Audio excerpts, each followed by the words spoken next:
छोटे से गांव में एक गरीब परिवार रहता था। उस परिवार में रामू और उसकी बीवी सीता उसके बेटे चिंटू के साथ रहते थे। उसी गांव में एक तोता भी रहता था। उसका नाम था रघु। वो किस्मत का धनी था। जहां भी जाता वहां किसी भी चीज की कमी नहीं पड़ती थी।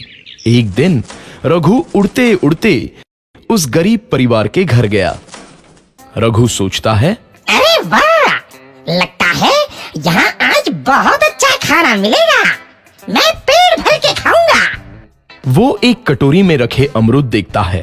अरे वाह, अमरूद मुझे तो ये बहुत पसंद है। मैं तो इसे पेट भर के खाऊंगा। रघु तोता अमरूद खाने ही लगता है। तभी सीता रघु को अमरूद खाते देखती है तो गुस्सा हो जाती है और उसे वहां से भगा देती है। भाग यहाँ से, न जाने कहां से आ जाते हैं। मैं तो परेशान हो गई हूं इनसे। सीता के भगाने के बाद रघु चुपचाप से एक कोने में रहता है। धीरे धीरे उस परिवार की बरकत होने लगती है। एक दिन रामू और सीता खाना खाते वक्त बातें करते हैं। आजकल हमारी बहुत तरक्की हो रही है, काम भी अच्छा चल रहा है। रामू कहता है। इस पर सीता कहती है, सच कहा, भगवान हमेशा ऐसे ही हम पर मेहरबान रहे। बेटा चिंटू भी कहता है, पिताजी मुझे खिलौना लेके दो ना, मेरे सभी दोस्तों के पास है।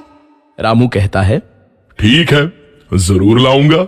सीता कहती है, कितने खुश है सब, मेरे परिवार को किसी की नजर ना लगे। एक तरफ ऐसी बातें होती हैं तो दूसरी तरफ रसोई में रघु तोता भी अमरूद खाते रहता है। मजा आया, अमरूद खाया, मजा आया, अमरूद खाया, मजा आया। तभी सीता रसोई में आती है और रघु तोते को अमरूद खाते देख बहुत गुस्सा होती है। सीता रघु को बाहर निकालने के लिए पिंजरे में अमरूद रखती है। रघु जब अमरूद खाने लगता है तो पिंजरे का दरवाजा बंद हो जाता है और वो उसमें फंस जाता है। मुझे बाहर निकालो, मैं यहाँ फंस गया हूँ, मुझे बचाओ। अगले दिन सीता पिंजरा उठाकर बाहर दूर उस रघु को छोड़ देती है। रघु के जाते ही उनके घर आई बरकत धीरे धीरे कम हो जाती है। उन्हें बहुत घाटा होता है। सीता कहती है, ये क्या हो रहा है, अचानक इतना कैसे बदल गया? अभी तक तो सब कुछ अच्छा चल रहा था। रामू कहता है, लगता है भगवान हम पर रूठ गए हैं। चिंटू भी कहता है, लगता है अब मुझे खिलौने भी नहीं मिलेंगे। और वो रोने लगता है और बाहर चला जाता है। कुछ दिन बाद रघु तोता फिर से उस घर में आता है। वापस आया, मैं वापस आया, अब मैं जमकर अमरूद खाऊंगा। रघु सीधा रसोई घर में चला जाता है और अमरूद खाने लगता है। कुछ देर बाद सीता रसोई में आती है और रघु को देख कहती है, एक तो घर में पहले से इतनी दिक्कत चल रही है और ऊपर से ये तोता मुझे और परेशान कर रहा है। सीता रघु को वहां से भगा देती है। रघु उड़कर किसी कोने में छुप जाता है। कुछ दिन बाद धीरे धीरे उस घर की बरकत वापस आने लगती है। काम भी अच्छे से चलने लगता है। एक रात जब रघु तोता अमरूद खाने जाता है तो पिंजरे में फंस जाता है। ये लोग आखिर चाहते क्या हैं? एक तोते को शांति से अमरूद खाने क्यों नहीं देते? मैं कौन सा चोरी कर रहा हूँ? बस अमरूद ही तो खा रहा हूँ। तभी रामू वहां आता है और पिंजरे में रघु तोते को देख उसे बाहर छोड़ देता है। ये तोता भी कितना जिद्दी है, बार बार वापस आ जाता है।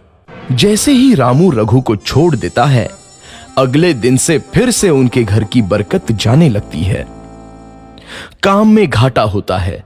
किसी को समझ नहीं आ रहा था कि ऐसा क्यों हो रहा है। रघु तोता घर आता है तो अचानक बरकत आती है और जब रघु तोता को बाहर निकालते हैं तो बरकत चली जाती है। एक दिन सीता रघु तोते के घर आने और बाहर जाने की स्थिति पर नजर रखती है।